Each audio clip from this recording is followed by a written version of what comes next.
Victor é cego, mas em visualidade não faz de si um L mais fraco. 46 horas sem dormir para escalar a montanha Viktoša, perto da capital da Bulgária. Desafiou o improvável и conseguiu vencê-lo.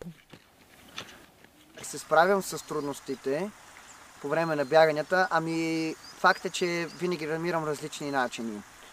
Това са физическа, психическа умора, някой път дори имам такива моменти на слабост, искам да се откажа.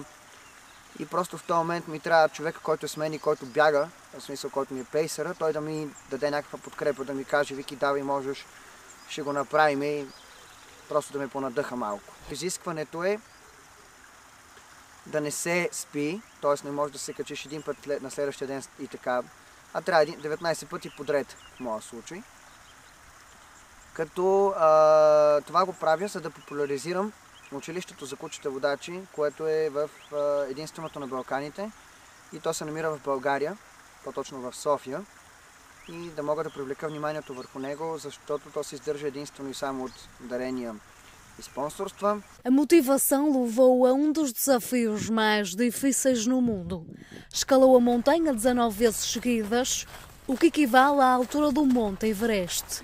O corredor cego parou apenas para comer e escalou cerca de 9.000 metros. Tudo isto com um companheiro.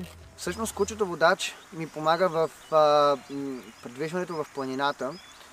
По принцип то е обучено за града, след което аз вече съм му показал как може да ме води, когато не бягам, когато ходя чисто туристически в планината.